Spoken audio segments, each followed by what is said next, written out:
मौलूद मुक़द्दस हयात अक़दस और फ़ाते अजल खुदाम यसू अलमसीह के नाम में आपकी सलामती हो। इन दिनों में हम मुक़द्दस हफ्ते पर गौर कर रहे हैं, द पैशन वीक, जिसका पहला दिन जो था वो कल था, यानी गुजरा इतवार जो है। और उसमें हमने गौर किया कि यसू मसीह का जो शहाना आमद थी यरूशलेम में, उससे क्या मुराद थी, और उसे हमने ज़करिया की जो नबूवत है उसकी रोशनी में देखा। आज सोमवार का दिन है, यानी इस मुबारक हफ्ते का दूसरा दिन, और आज भी दो बहुत ही अहम वाक़यात जो हैं वो इस दिन में होते हैं। तो पहला वाक़या ये है कि यसू मसीह उस इंजीर के दरख्त के बारे में कहते हैं कि आइंदा को तुझ में कभी फल ना लगे। और दूसरा अहम वाक़या है कि जब यसू मसीह हैकल में जाते हैं और वहाँ पर हम देखते हैं कि वहाँ पर जो सिक्के तब्दील करने वाले थे, यानी जो सराफ थे, और उसके बाद जो जानवर बेच रहे थे, चाहे वो कबूतर हों या फिर दीगर जानवर, उनको हैकल में से निकाल देते हैं। सो ये दोनों ही वाक़यात बहुत अहम हैं। असूलन तो मुझे पहले अंजीर के दरख्त के बारे में बात करनी चाहिए थी, चूँकि ये जो वाक़या है ये पहले रूनुमा होता है, और दूसरा जो है फिर वो हैकल की सफाई है। लेकिन मैं हैकल के बारे में आज बात करूंगा, और उसकी वजह यह है कि जो इंजीर के बारे में तालीम है वो दरअसल उसका ताल्लुक जो कल यसू मसीह कहेंगे उसके साथ बहुत ही गहरा ताल्लुक है। तो इसलिए मैं इसके कल के दिन के लिए इसको उठाए रखता हूं, और कल मैं इस पर ज़रूर जो है वो बात करूंगा। तो जहां तक ये हैकल की सफाई की बात है, हैकल में से उन लोगों को निकालने की बात है, तो इस बारे में दो जो है वो बहुत अहम सवालात हैं। पहला सवाल तो ये है कि जब यसू मसीह खुद ही कह चुके हैं कि ये हैकल जो है बर्बाद हो जाएगी, इस पे पत्थर पर पत्थर बाकी नहीं रहेगा, तो फिर इसकी सफाई की जरूरत ही क्या है। और दूसरे नंबर पर यह है कि जब यसू मसीह ने ये काम किया कि वहां से उन लोगों को निकाला, तो इसके पीछे पैगाम क्या था।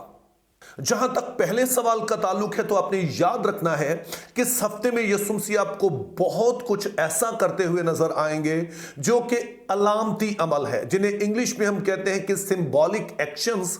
इसका मतलब यह है कि यसू जो अमल करते हैं, अगरचे कि ये अपने आप में अहम है, लेकिन दरअसल इनके जरिए से यसू कुछ पैगाम देना चाह रहे हैं। मिसाल के तौर पर जब यसू मसीह गधे पर सवार होकर दाखिल होते हैं यरूशलेम में, तो इसके पीछे एक पैगाम है जो हमने कल की वीडियो में देखा।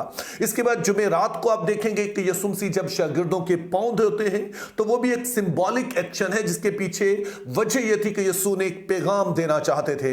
इसी तरह से जब यसू मसीह हैकल में से लोगों को, इन कारोबारी लोगों को निकालते हैं, तो इसके पीछे भी एक वजह थी, एक सिंबॉलिक एक्शन था, और इसके पीछे पैगाम था जिसे आज हम समझने की कोशिश करेंगे। अब आते हैं अपने सवाल के दूसरे और अहम हिस्से की तरफ कि अगर यसू की ये सिंबॉलिक एक्शन ही थे तो इनसे मुराद क्या है। लेकिन इससे पहले कि मैं इसकी जो है वो पैगाम जो इसके पीछे वो आपको दूं, मैं थोड़ा सा आपको इसकी मंजर कशी कर दूं कि उस वक्त होता क्या था। तो पहली चीज जो आपने ज़हन में रखनी है वो ये है कि जब ये पास ओवर होता, ईद फसा होती या कोई भी दूसरी ईद होती, तो ना सिर्फ इसराइल के मुख्तलिफ इलाकों से लोग ईद मनाने आते, बल्कि वो यहूदी जो पूरी दुनिया में आबाद थे वो भी आकर यहां पर ईद मनाते थे। तो जब वो ईद मनाने के लिए आते तो उन्हें दो चीजों की जरूरत होती थी। पहले नंबर पर तो उन्हें वो सिक्के चाहिए होते थे जो खास किस्म के बनाए जाते थे, जो हैकल में इस्तेमाल होते थे, जिन पर कैसर की तस्वीर जो है वो नहीं बनी होती थी। तो इसलिए पूरी दुनिया से जो लोग सिक्के लेकर आते तो उन्होंने उसे एक्सचेंज करवाना होता था, यानी हैकल के जो खास किस्म के सिक्के थे वो खरीदने होते थे। तो ये जो सराफ कहा गया है, सराफों के उन्होंने जो अड्डे थे, उसके जो ठैये थे, उनको उलट दिया, तो ये उनकी बात हो रही है। दूसरे नंबर पर जो चाहिए होता था कि जो लोग आते तो ये सिक्के इसलिए चाहिए होते थे उन्हें, चूंकि जो कारोबार होता था यहां पर, जो उनके जो कुर्बानी के लिए जानवर चाहिए होते थे, परिंदे चाहिए होते थे, या कोई भी चीज जो हैकल में इस्तेमाल के लिए चाहिए होती थी, उसके लिए यही सिक्के इस्तेमाल होते। तो इस तरह से ये जानवरों का मौजूद होना या सिक्के होना ये एक नॉर्मल बात थी। तो इसलिए हम पहली बात तो ये समझें कि इन चीजों का होना कोई ऐसी अनहोनी बात नहीं थी। ये एक जरूरत थी जो कि हैकल में इस्तेमाल होने के लिए ये चीजें जरूरी थी, और इसके बगैर ज़ाहिर जो हैकल के बाकी निज़ाम है वो चल नहीं सकता था। अब सवाल यह है कि अगर ये चीजें जरूरी थी तो फिर यसू मसीह को इससे क्या मसला था। तो इस बात को समझने के लिए आपको दो चीजों की जरूरत होगी। पहले नंबर पर तो आपको पता होना चाहिए कि उस वक्त हैकल जो थी उसका नक्शा क्या था, उसकी शक्लो सूरत क्या थी, क्योंकि तभी आप बेहतर तौर पर इस पैगाम को समझ पाएंगे। दूसरे नंबर पर यीशु ने जो अल्फाज कहे वो बड़े जरूरी हैं, और वो है, यीशु ने कहा क्या तुमने नहीं पढ़ा है, क्या किताब मुकद्दस में ये बात नहीं लिखी है कि मेरा घर सब कौमों के लिए दुआ का घर कहलाएगा, लेकिन तुमने इसे डाकुओं की खो बना दिया है। तो आइए पहले हम नक्शे को देखते हैं। अभी जब आपकी स्क्रीन पर यह नक्शा आ रहा है तो मुझे अंदाजा नहीं है कि यह किस हद तक यह क्लियर है, क्योंकि मोबाइल की स्क्रीन छोटी है, लेकिन शायद कुछ ना कुछ आप इसमें से देख पाएंगे। और वो ये है कि दरमियान में आपको बिल्डिंग्स नजर आएंगी, और ये असल में हैकल है। ये है जहां पर काहिन जा सकते हैं, ये यहां पर यहूदी जा सकते हैं, यहूदी खवातीन भी जा सकती हैं। लेकिन आप जरा साइड पे देखिए, आपको एक बड़ा खुला सा सहन नजर आएगा, और ये वो सहन है जिसे गैर कौमों का अहाता कहा जाता था। अब ये सारा कारोबार जो हो रहा था वो इसी अहाते में हो रहा था। अब सोचिए जरा कि हमने जो कल पढ़ा, कल हमने देखा कि यीशु मसीह जब गधे पर सवार होकर आए तो मैसेज ये था कि वो सिर्फ यहूदियों के बादशाह नहीं है, वो बल्कि पूरी दुनिया के बादशाह हैं, और पूरी दुनिया ने उनके पास आना और बादशाह अपना कबूल करना है। और उससे पिछली वीडियो को भी जरा याद कीजिए कि मैंने बताया कि इसराइल की जो असल कॉलिंग थी कि पूरी दुनिया के लिए वो सीला ए बरकत बने। अब जब हैकल के नक्शे को आप देखते हैं तो पहले नंबर पर तो हैकल का जो दूर तरीन इलाका था, यानी सबसे बाहर वाला इलाका, वो गैर कौमों के लिए मुख्तस था। वो समझ में आने वाली बात है, चूंकि कोई भी जो गैर कौम है वहां पे आ नहीं सकता है। लेकिन प्रॉब्लम ये था कि जो अहाता उनको दे भी दिया गया था, अब वहां पर भी वो नहीं आ सकते थे, चूंकि वहां पर भी अब कारोबार हो रहा था।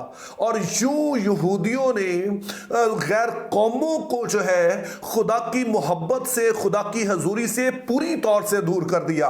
और यीशु मसीह जो मुनज्जी आलम होकर आए हैं, जो दुनिया का नजात दहिंदा होकर आया है, उसके लिए ये बात नाकाबिले कबूल थी कि किस तरह से हो सकता है कि पहले ही इन गैर कौमों के लिए तुम्हारे पास जगह नहीं है, पहले ही तुमने उनके लिए एक रकावटें खड़ी कर दी हैं, और अब ये खुदा का घर जो है, जो कि सब कौमों के लिए होना चाहिए, और अगर उसे कोई तुमने थोड़ी जगह दे ही दी है तो वहां पर भी तुमने अब जो है वो पूरा कारोबार शुरू कर दिया, और यूं उनको खुदा की हजूरी से ही खारिज कर दिया है। इसीलिए जो एक आम आलमाना राय है वो ये है कि यीशु मसीह अपने इस अलामती अमल के जरिए से फिर से कंडेम करते हैं यहूदियों के उस अमल को और यहूदियों के उस सारे काम को, जिसके सबब से बजाय इसके कि वो गैर कौमों को खुदा के पास लाते, उन्होंने सभी को खुदा की हजूरी से दूर कर दिया। इस बात को आप शायद बेहतर तौर पर समझ पाएंगे अगर आप इस बात को समझें कि हम लोग, मैं और आप जो है वो हम नस्ली यहूदी नहीं है, हम जो है वो जिस्मानी तौर पर बनी इसराइल नहीं है, और यूं हम दरअसल खुदा के अहूद से, खुदा के वादों से खारिज है।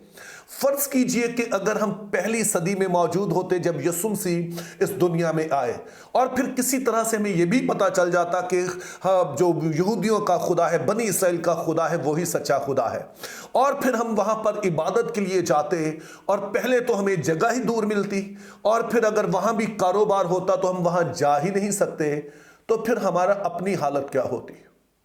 लेकिन हम शुक्रगुजार हो सकते हैं अपने मसीह के, जिसने इन सारे कामों से बताया कि उसकी मोहब्बत यहूदी हो गैर यहूदी हो उनके लिए एक जैसी है, और वो है जो हकीकी इसराइल बनकर आया, जिसमें होकर आज हमारी रसाई उसी तरह से बाप तक होती है जैसे यहूदियों की। हम उसी तरह से अब्राहम के वादों के वारिस हैं जिस तरह से बनी इसराइल थे।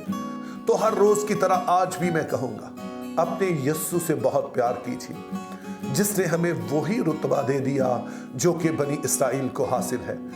लव हिम, रेस्पेक्ट हिम, चूंकि उसके इस एहसान को हम कभी चुका नहीं पाएंगे। Think biblically, live purposefully, have a very good day.